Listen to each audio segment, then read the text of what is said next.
반갑습니다. 더위에 건강하세요?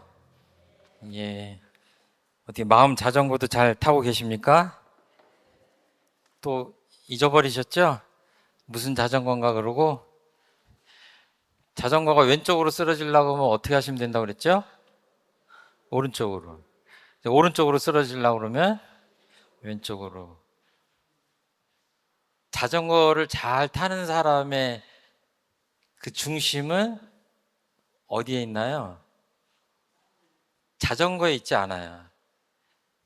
그 사람한테 있어요.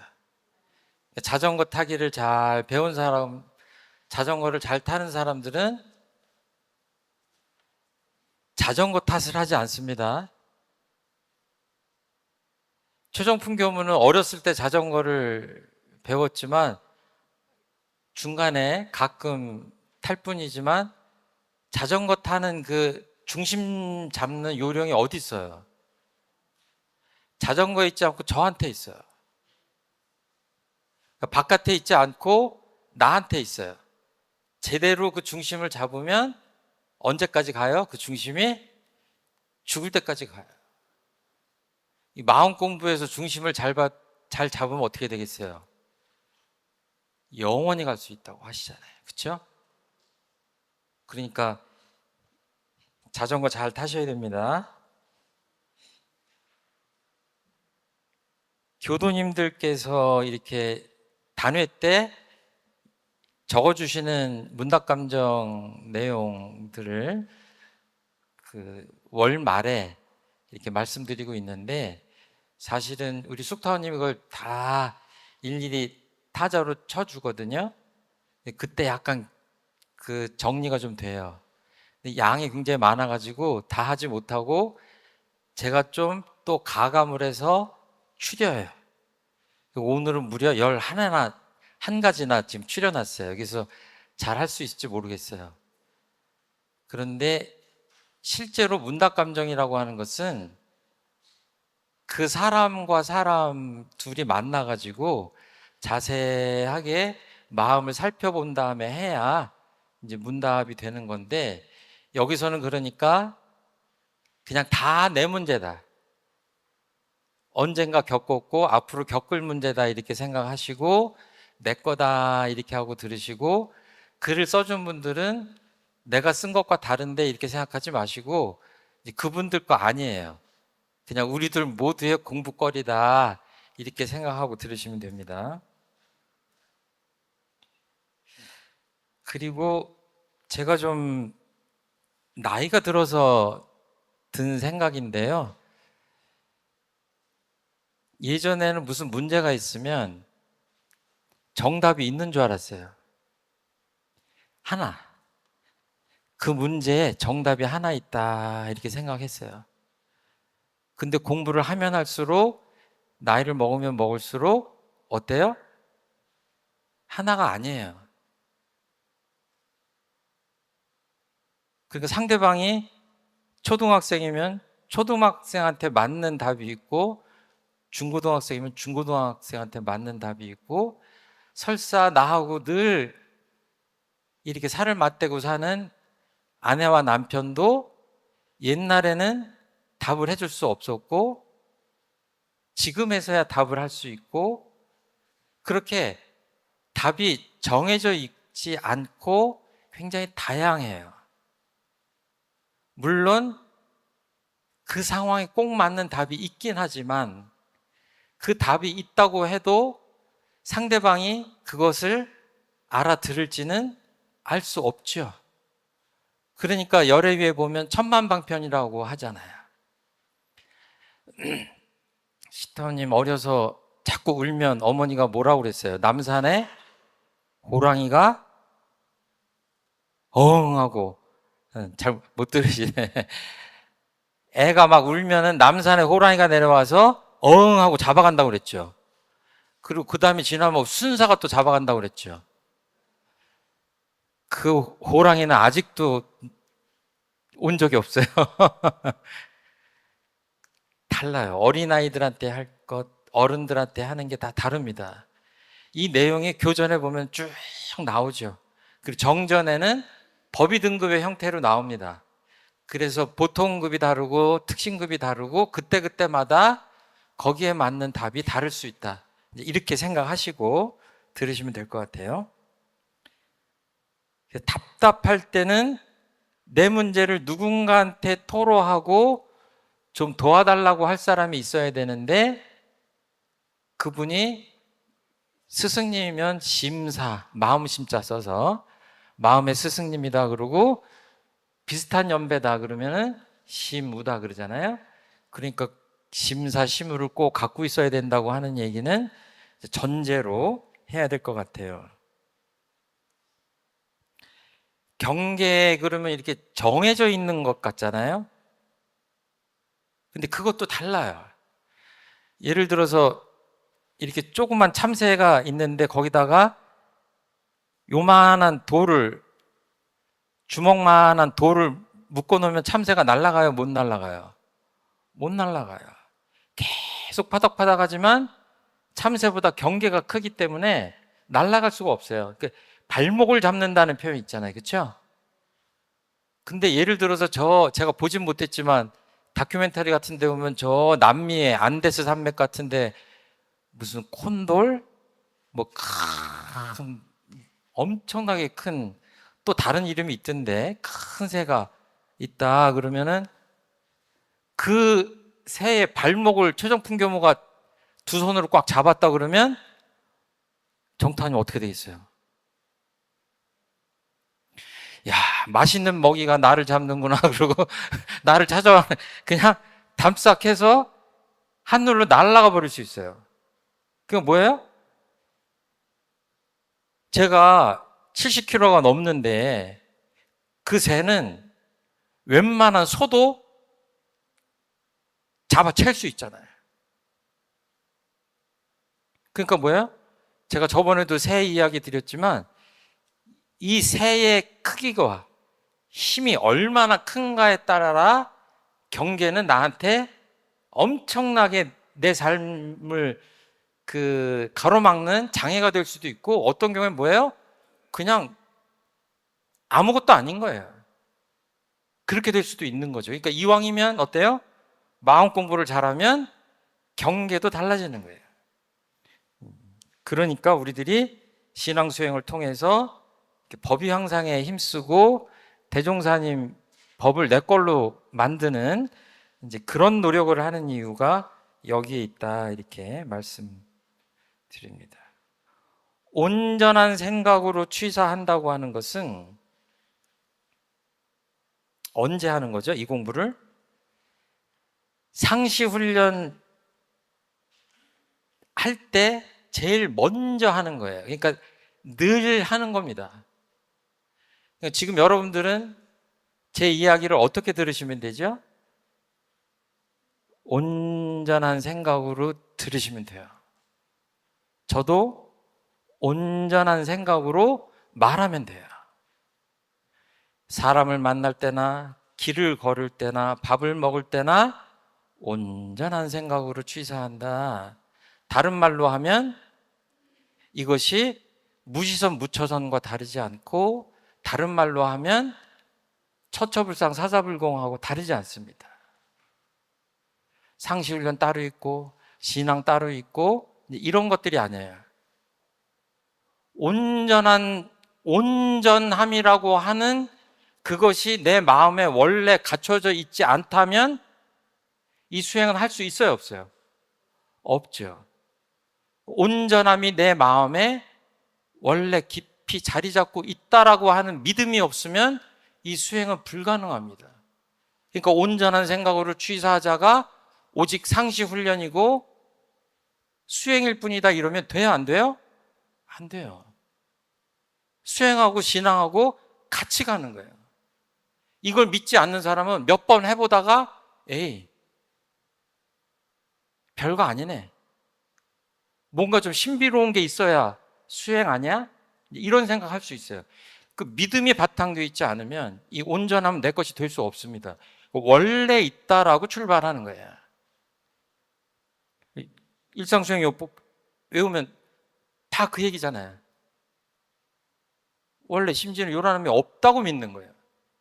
어리석음이 없다고 믿고 출발하는 거예요. 그름이 없다고 믿고 출발하는 거예요. 자, 응용한다고 하는 건 뭐죠? 제가 몇 번 말씀드렸는데 천만경계에 응해서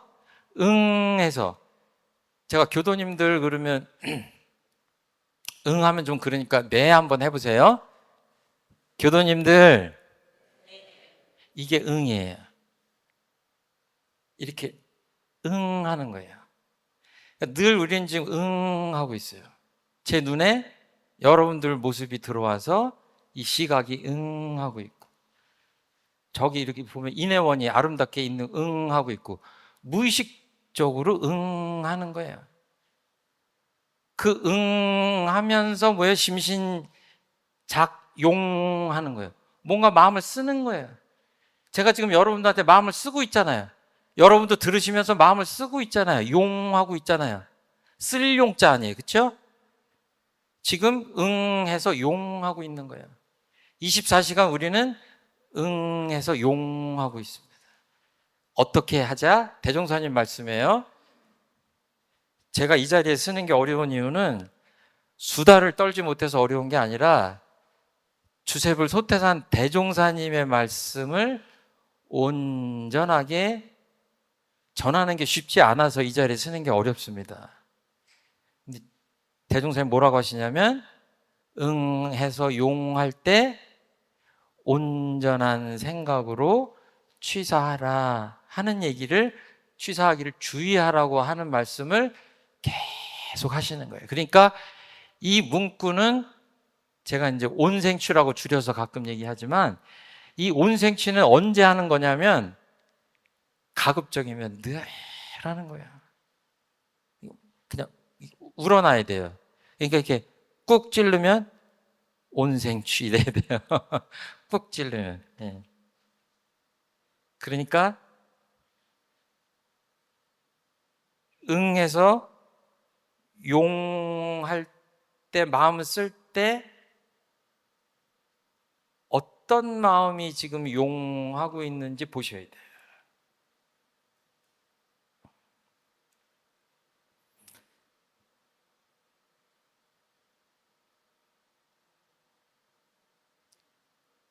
일념 미생전 소식 이렇게 표현하잖아요.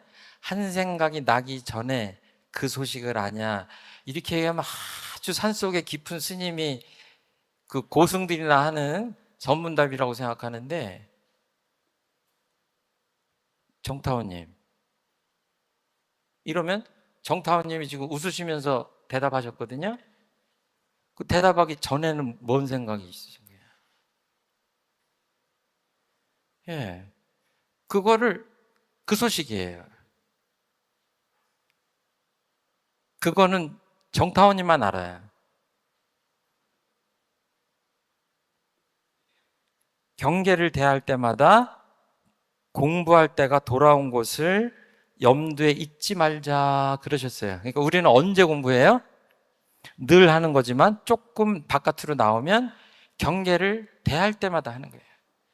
그런데 경계를 대하지 않을 시간은 한순간도 없어요. 그러니까 늘 하는 거예요. 자,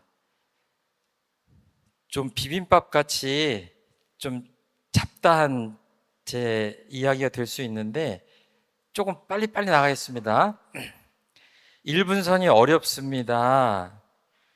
이런 질문을 해주셨어요. 제가 그래도 이분은 칭찬해드리고 싶어요. 해보니까 알잖아요. 어려운 것을. 1분을 할애한다는 것이 그게 쉽지가 않습니다. 그런데 지금 이 1분 또는 뭐 10초, 30초 제가 여러 가지로 표현할 수 있는데, 그때의 마음을 자유롭게 쓰는 사람이 선을 제대로 하는 사람이에요. 그 연습을 하자고 잠깐 멈추자고 하는 거거든요. 근데 제가 원남교당 오기 전에도 전국에 다니면서 단장님들을 이렇게 교육할 때 이미 일분선 얘기를 많이 했어요. 교단적으로. 그러면서 제가 그런 얘기를 해요. 왜 1분이냐? 여러 가지 표현도 할 수 있지만 자존심이 걸린 1분이다. 여러분들 제가 아침에 50분씩 좌선하세요 그러면 아이고 교무님들이나 하지 바쁜 사람이 할 수 있겠냐 그럴 수 있잖아요. 그렇죠? 근데 1분이라고 얘기하면 어때요? 저는 좀 자유로워지고 여러분들한테 자존심이 걸린 1분이 되는 거예요. 왜? 1분을 못 내는 사람은 없으니까. 그렇게 하시는 거예요. 하세요. 처음에는 잘 안 되다가 나중에 됩니다. 이 불교에서 열반을 뭐라고 하냐면 앞에 지금 촛불이 타고 있잖아요.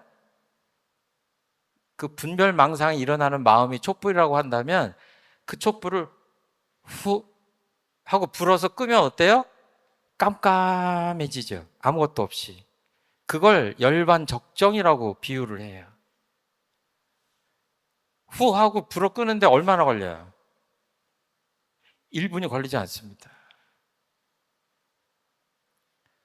누군가 나한테 굉장히 사실에 어긋난 억울한 얘기를 하는데 그 억울한 마음이 났는데 그 억울한 마음을 녹여버리고 평상심을 되찾아서 반응하는데 몇 초나 걸려요.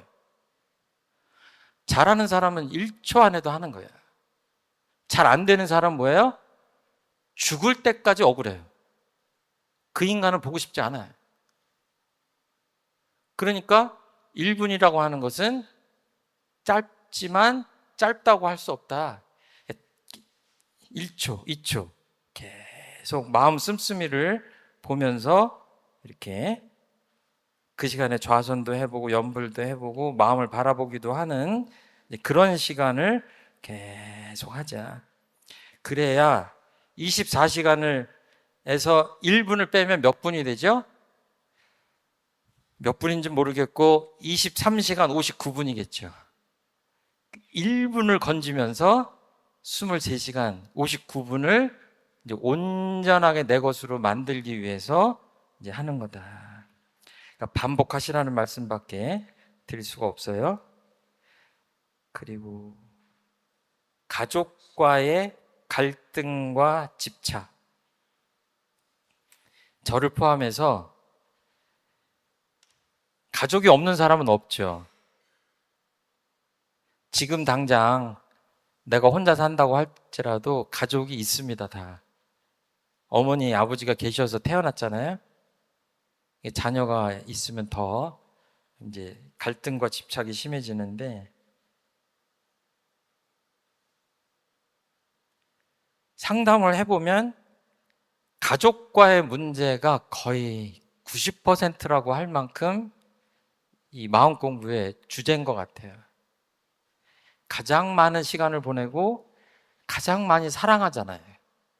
그렇죠? 그냥 길 지나다니는 행인을 사랑하는 수도 있지만 비교할 수 없이 사랑하잖아요.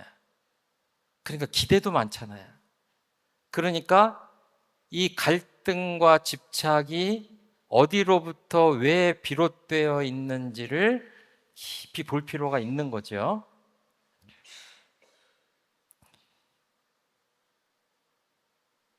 제가 꼭 맞는 답을 드릴 수는 없는데 우리가 늘 이야기하는 은혜를 발견하는 그 은혜 발견, 지은 보은의 공부는 반드시 필요하다. 누구한테 더? 가까운 사람한테 더. 최종 풍경호도 뭐예요? 가장 가까이 있는 사람한테 고마움을 많이 느껴야 돼요. 그런데 그게 쉽지 않습니다. 가족들은 너무 당연한 거예요. 우리 남자 교도님들 잘 들으세요. 설거지 하시는 분들 계세요? 손 한번 들어보세요. 자신 있게. 몇 분 계시네. 좋습니다. 예.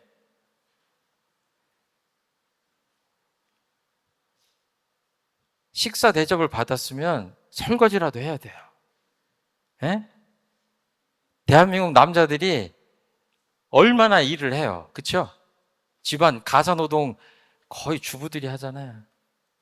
당연한 게 아닙니다. 당연한 게 아니에요. 최종품 교무도 찔리는데, 최종품 교무 24시간 살면 누가 가장 가까워요?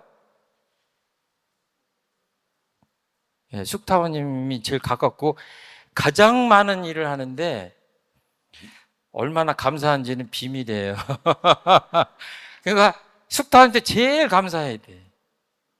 가까이 있는 사람한테 제일 감사해야 돼요. 감사하고 보온하는 것도 뭐예요? 가장 가까운 사람한테 보온해야 돼요. 기대는, 헛된 기대는 하지 마십시오. 헛된 기대는 원망으로 직결됩니다. 그러니까 뭐예요? 가족도 객관적으로 좀 바라보면서. 부처님이다. 그리고 교당 다녀가시면은 부부간에 꼭 하는 말이 있어요. 아내가 남편한테 마음 공부를 20년이나 했으면서 그렇게밖에 못해? 그러면 남편은 가만히 있어요? 그럼 자기는 15년이나 다녔으면서 그렇게. 둘 다 맞는 말인데 제가 늘 하는 말이잖아요. 무슨 마음 공부? 이래서 반복해야 돼요, 설교를. 내 마음 공부, 내 마음 공부. 남편 마음 공부가 아니라 내 마음 공부 하시면 돼. 갈등이 있고 집착이 안 떨어지고 그러면 누구 마음 공부를 하는 거예요? 내 마음 공부하는 거예요. 내가 정신의 수준이 높아지고 삼대력이 커지면 내 인격이 진급하면 뭐예요? 새로운 답이 찾아져요. 근데 그걸 하지 않고 상대방이 행동을 바꾸기를 바라고 하니까 뭐예요? 서로 남탓만 하죠. 이렇게 하면 이 갈등이 잠재워지지 않죠. 그러니까 조금 길게 보시고 자기 공부에 열심히 노력하셔야 될 것 같아요. 자, 칭찬과 격려를 하니 은혜를 받습니다. 이게 제가 이 주변 내용까지는 잘 모르겠는데요. 자, 한번 맞춰보세요. 칭찬과 격려를 하니 은혜를 받게 되었습니다 하는 이 질문을, 이 내용을 보니까 어떤 본문이 생각나세요? 제가 이렇게 질문하고 교도님들을 보면 되게 이제 눈길을 피하는 경우가 많은데. 자, 우리 새로 법보 받으신 전타원님 혹시 법문 생각나시는 거 있으세요? 원망 생활을 감사 생활로. 예. 감사 생활도. 제가 첫 번째 생각난 법문을 소개시켜 드릴게요. 가는 것이 오는 것이 되고 주는 사람이 받는 사람이 된다. 이게 어디 나오죠? 인거품 1장에 나와요. 가면 오고 주는 사람이 받는 사람이 되고 받는 사람이 주고받는 것에 대한 얘기가 나오는 거예요. 그러니까 이분이 뭐예요? 상대방에 대해서 칭찬과 격려를 하지 않을 수도 있어요. 섭섭한 것도 왜 없겠어요. 그런데 마음을 한 마음 돌려서 칭찬과 격려를 유념했더니 뭐예요? 그 결과가 은혜로운 거예요. 그러니까 멀리 있지 않아요. 여기서 주로 생각하셔야 될 건 뭐냐면 내가 이 주변에 무엇을 주고 있는지 늘 알아차리셔야 돼요.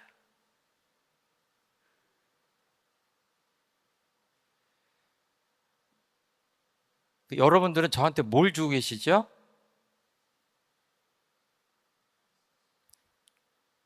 뭘 주고 계세요?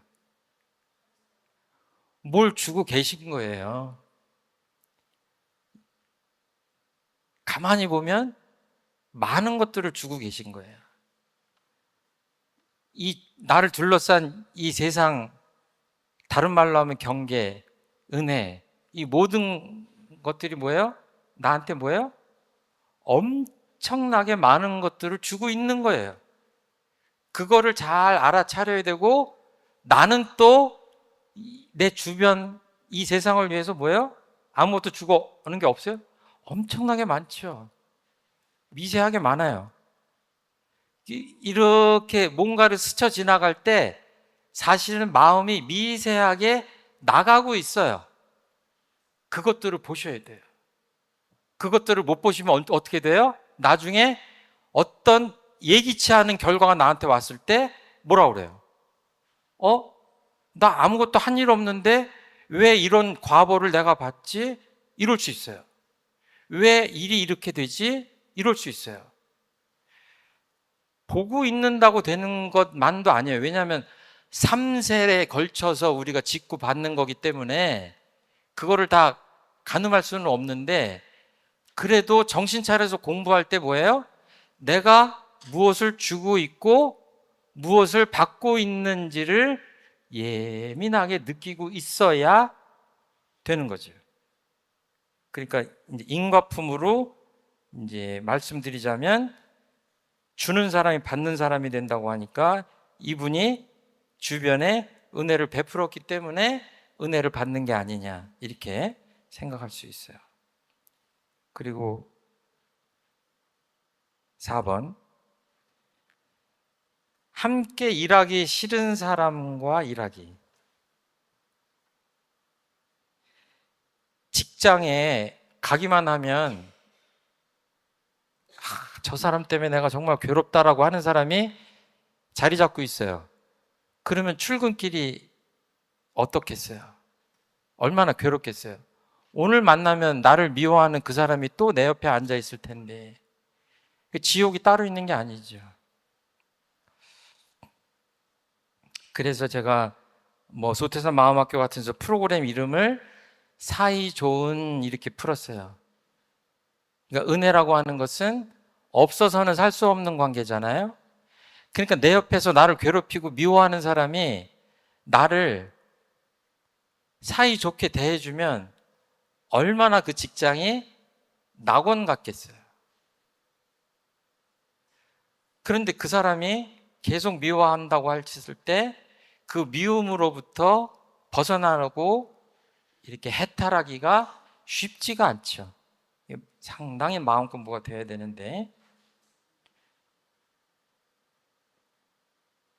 아까 말씀드린 대로 이때도 유념할 것은 다 해결되진 않지만 힌트로, 나는 직장 사람들한테 무엇을 주고 있는지 한번 돌아볼 필요가 있어요.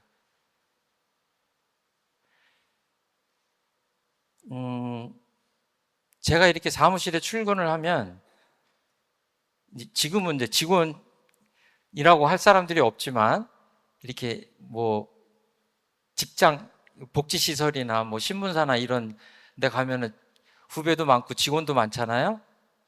이제 그럴 때 보면 어떨 때는 출근을 했는데 얼굴들이 어두워요. 제가 어떻게 생각하냐면, 왜 어두울까 그래요. 그때 거울을 보면 내 얼굴이 어두워요. 그 뭐예요? 전염돼요. 나도 모르게 내가 그 사람들한테 우울함을 전파하고 있는지도 몰라요. 주고받는 거예요. 그러니까 경계가 나를 반응하게 하지만 뒤바꾸면 뭐예요? 내가 경계를 주고받는 거예요. 주고받는 거예요. 앞뒤를 알 수 없을 만큼 주고받고 있는 거예요. 그러니까 결국은 뭐예요? 내 한마음을 변화시키고 다스리는 게 그만큼 중요한 거죠. 최종품 교모하고 일하는 사람들이 최종품 교모하고 일했으면 좋겠다 하면 얼마나 행복하겠어요. 근데 의심스러워요. 숙타오님도 해민 교무님도 딴 교무님이 계시면 편할 텐데 이럴 수 있어요, 없어요? 있어요. 이 질문을 보면서 아이고, 나부터도 함께 일하기 좋은 사람이 돼야 되겠다 이렇게 생각했습니다.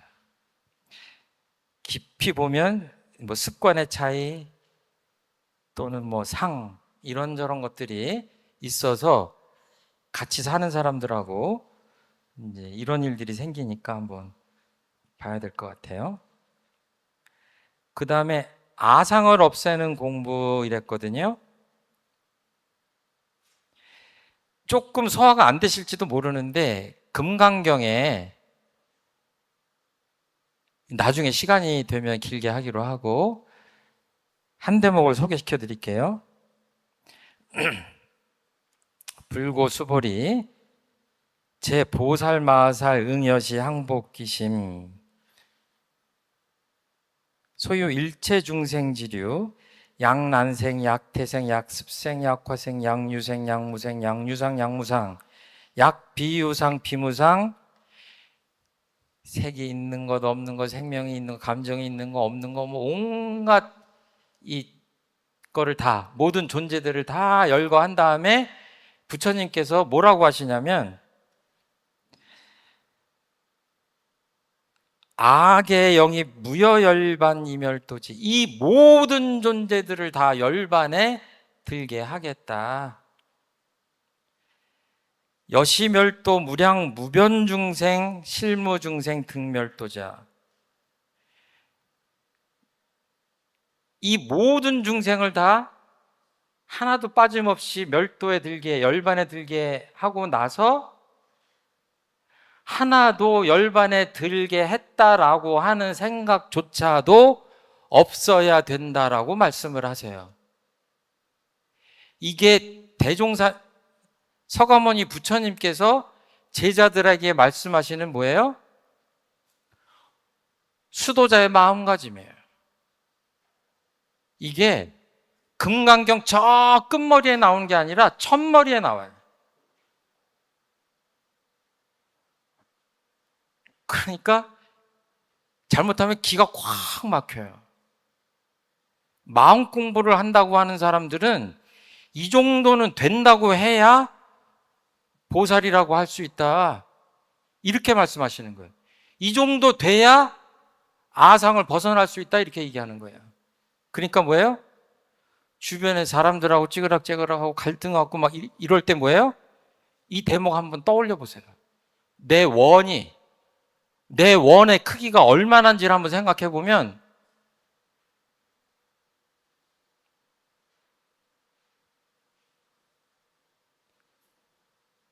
감당하기 힘든 크기의 서원을 서가모니 부처님께서 금강경에서 초입에 말씀하세요.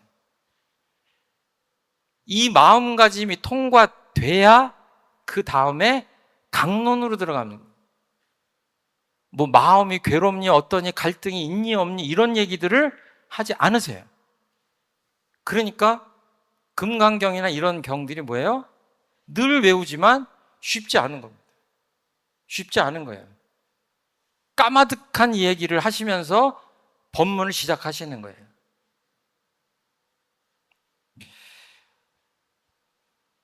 경계마다 생각을 내려놓는 공부라는 표현을 하신 분이 계세요. 제가 간단히 말씀드리면 이 공부를 하시거나 실생활에서 공부에 대조를 하실 때 내 표현으로 하는 것도 좋지만 이왕이면 교전에 나온 그대로를 생각하시면 좋을 것 같아요. 뭐냐면 경계마다 생각을 내려놓는 공부라고 하는 것은 좋은 말씀이에요. 그런데 정말로 생각을 내려놓기만 하면 어때요? 제가 오늘 처음 공부 하면서 뭐라고 말씀드렸냐면 상시응용 주의사항 1조가 뭐죠? 응용하는데 온전한 생각으로 취사하기를 주의할 것이잖아요. 생각을 하셔야 돼요, 말아야 돼요? 생각하셔야 돼요. 어떻게? 지혜롭게. 생각하시기 전에는 어떻게 해요? 온전하게 마음을 분별망상 없이 고요하게, 원정무별하게 이렇게 하시면 됩니다. 그런데 무언가를 취사할 때 뭐예요? 지혜롭게 분별하셔야 돼요. 그러니까 열애위 조목에 동하여도 분별에 착이 없고 정하여도 분별이 절도에 맞는다라고 표현하셨어요. 그러니까 뭐예요? 분별을 해야 돼요, 말아야 돼요? 분별을 안 하는 게 아니라 분별을 안 하려면 안 해야 되겠다고 생각해서 분별을 안 해야 돼요. 분별을, 그러니까 뭐예요? 전체적으로 보면 뭐예요? 잘 해야 돼요. 그 상황에 맞게. 그러니까 경계마다 생각을 내려놓는 공부보다는 온전한 생각을 하는 공부를 하신다, 이렇게 생각하시면 도움이 되지 않을까, 이렇게 생각합니다. 자, 7번째. 마음도 생각도 꽉 차서 꼼짝달싹 못해서 괴로우신가 봐요. 제가 이 교도님이 누구신지는 기억이 안 나는데 칭찬해드리고 싶은 것은 누구든지 이런 마음 상태를 경험하거든요. 그때 알아차리셔야 돼. 이거를 다른 말로 하면 마음의 여유가 있다 없다? 없는 거죠. 마음의 자유가 있다 없다? 없는 거예요. 이 꼼짝달싹 못한다고 하니까 얼마나 답답해요. 이걸 알아차려야 돼요. 옛날에 진도에 갔더니요, 요즘은 제가 못 가봤어요. 10몇 년 될 동안 못 가봤어요. 근데 제가 옛날에 완도 청소년 수련회 근무를 잠깐 했거든요. 그 근처 이게 진도도 있잖아요. 갔더니 깜짝 놀랐어요. 개들이 막 돌아다녀요. 목줄을 안 한 거예요. 개들이 막 돌아다녀요, 진도를. 그래서 제가 물어봤어요. 도대체 개들을 왜 안 묶어 놓냐? 그랬더니 그 주민이 뭐라 그러냐면, 그 목줄 채워가지고 묶어 놓으면 진돗개가 아닙니다, 그러더라고요. 진돗개는 자유로워야 진돗개란 얘기예요. 그 진돗개 캐릭터를 잃어버리는 거예요. 묶어서 이렇게 가만히 놔두면. 이게 뭐예요? 제가 자주 말씀드리는데, 그냥 목마르지 않은 상태에서 마음의 자유를 얻읍시다, 마음 공부를 통해서 와닿아요, 와닿지 않아요? 와닿지 않아요. 갈증이 있어야 돼요. 이 갈증은 뭐예요? 마음이 부자유스러워서 내가 정말 괴롭고 그 마음을 내 마음대로 못해서 정말 이게 나를 불행의 한가운데로 이렇게 끌고 가는구나 하고 그 마음의 부자유를 느껴야 자유가 정말 그립고 어떤 대가를 지불해서라도 땀방울을 흘려서라도 마음의 자유를 한번 맛보고 싶다, 이렇게 그렇게 되는 거거든요. 그렇게 돼야 뭐예요? 이 마음 공부에 추진력이 생깁니다. 그렇지 않으면 마음이 부자유하지를 않고 그냥 그런가 보다, 술에 물 탄 듯 물에 술 탄 듯 한데 거기다가 마음의 자유를 얻자라고 하는 이야기가 얼마나 와닿겠어요. 그렇죠? 그러니까 생전 목줄을 채워보지 않은 진돗개를 오늘 묶어다가 이 앞마당에다 묶어놨어요. 진돗개가 어떻게 하겠어요? 얼마나 괴로워하겠습니까? 최종품 교무를 원망하면서. 예? 진도를 내 맘대로 돌아다니던 자유를 만끽하는데 최종품 교무가 목줄 채워가지고 딱 이렇게 앞마당에다 묶어놓으면 개들은요, 진돗개는 주인만 바뀌어도 식음을 전폐합니다. 몇 날 며칠 먹지 않아요. 이 진돗개 성질이 그래요. 수도인들이라고 하는 사람들은 뭐예요? 그 자유를 갈구하는 사람들이거든요. 예. 그리고 대산종사님께서 이런 표현을 하셨어요. 관공, 양공, 행공, 볼관자, 기를 양자, 행할 행자를 쓰셨어요. 손흥민 선수나 메시 같이 세계적인 선수들은 앞에 여러 선수들이, 수비진들이 빽빽하게 이렇게 수비를 하고 있는데 거길 뚫고 들어가요? 못 뚫고 들어가요? 뚫고 들어가요. 근데 남자들 축구해 보신 분들은 알겠지만 그 보면서 어떤 생각이 들어요? 저게 될까? 그 마음 가지고 보잖아요. 그러니까 시청률이 높아지는 거예요. 그냥 보통 사람들의 수준이면 그 경기를 볼 이유가 별로 없어요. 그 빽빽한 데를 뚫고 들어가요. 그 메시나 손흥민이 보기에 어떻게 보여요? 빈틈이 보이는 거예요. 빈틈이 보이는 거예요. 죄송합니다. 위대한 스승님 법문을 이렇게 비유를 해서 공이 보이는 거예요. 빈틈이 보여요. 비어 있어요. 수비가 아무리 막고 있어도 비어 있다고요. 내 플레이를 할 수 있어요. 천만 경계가 나를 짓누르는 것 같지만 실력 있는 도인들이 보기엔 뭐예요? 이 경계가, 이 수비가 빽빽하다, 비어 있음을 보시는 거예요. 생각 한번 해보세요. 소태산 대종사님이 그 어묵한 시절에 태어나셔서 이 회상을 만들 때 만만하셨겠어요? 한국말도 제대로 못 쓰고 이름 석자를 내 마음대로 쓰지 못하는 일제시대 때 그 회상을 펴셨습니다. 돈 한 푼 없어서 당신이 가진 전 재산을 쏟아 부어서 제자들하고 하신 회상이에요. 경찰서도 달려 들어가셔서 열 며칠씩 구금당하셨잖아요. 돈 없지, 사람 없지, 시간 없지. 일제는 어묵하지. 그 상태에서 하셨어요. 이게 뭐예요? 그런데도 하십니다. 천만경계 아랑곳하지 않고 해내세요. 그러기 때문에 위대하신 거죠. 우리들이 가늠할 수 없는 3대력의 크기를 갖고 계신 부처님이시기 때문에 천만경계가 얼마나 그거 한들, 가옥 한들, 그거를 그 빈자리를 보고 주물럭 주물럭 하시면서 우리 회상을 만드신 것 같아요. 죄송합니다. 다 건너뛰고 하나만 할게요. 시간이 많이 지났는데, 선악도 없고 윤회도 없다는 주장이 맞나요?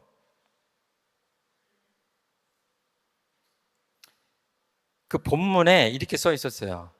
유튜브를 많이 보는데 유튜브에 불교 스님들이 이런 말씀들을 하시는데 도대체 어떻게 해야 되냐? 이런 질문이셨어요. 어느 교도님인지 모르겠는데 이 말씀 맞아요. 이런 분들이 계세요. 제가 간단히 말씀드리자면 그 스님의 본의가 뭔지 정확히 파악하셨는지 한번 되묻고 싶고, 아침마다 반야심경 외우시죠? 방금 전에도 반야심경 외웠죠? 그 중에 한 대목이에요. 내지무노사, 영무노사진, 무고진멸도, 무지영무득, 이무소득고. 무안개네. 무자가 몇 개 나오는지 제가 이렇게 카운트해서 드리려고 그러다 의미 없는 것 같아서 밑줄 치다가 말았어요.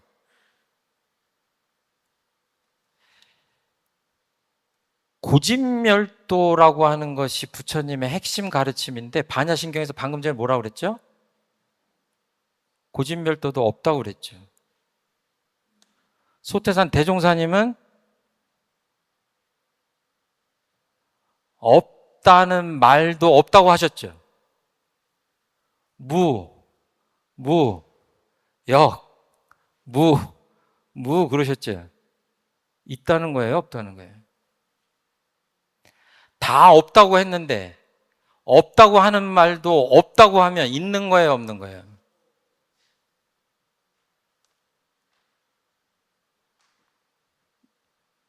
무라고 하면 무에 떨어지고 유라고 하면 유에 떨어지는 거예요. 그래서 불교를 중도라고 해요.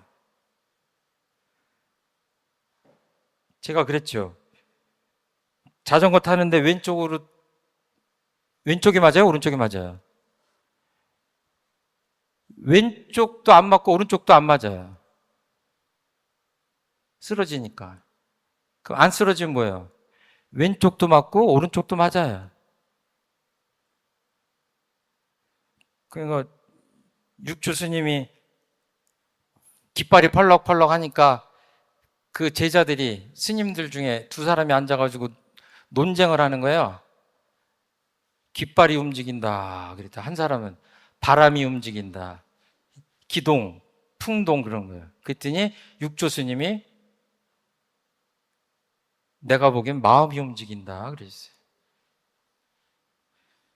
제가 감히 육조 스님한테 반대로 한번 해볼게요. 깃발도 움직이고 마음도 움직여요. 마음이 고요하니까 움직이는 게 보일 거 아니에요. 여러분들은 육조 스님이 맞는 것 같아요? 최종품 교모가 맞는 것 같아요? 이게 등산을 하면요 힘듭니다. 애기들을 데리고 가면, 제가 아들이 하나 있는데 어렸을 때 등산을 가면 등산을 못 가요. 왜? 1분 가다가 아빠 집에 언제 가? 2분 가다가 아빠 언제 가? 고통스러운 거예요. 근데 어른들은 왜 그 고통스러운데 등산을 해요? 제가 마음 공부하는 분들한테 말씀드리고 싶어요. 자, 마음 공부가 힘들어요? 고통스러워요? 이거 구분하셔야 돼요. 등산은 힘들어요? 고통스러워요? 힘들다고 하셔야 맞아요. 힘든데 어때요? 즐거우니까 가는 거예요. 마음 공부가 힘들어요. 그런데 왜 해요? 그 힘듦보다 훨씬 많은 즐거움이 있기 때문에 그 힘듦을 하는 거예요. 그거를 체험을 하면 뭐예요?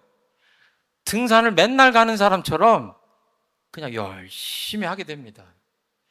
죄송합니다. 오늘 시간은 넘겼고 준비한 거는 다 못하고 그랬습니다. 다음 기회가 있으면 하겠습니다. 감사합니다.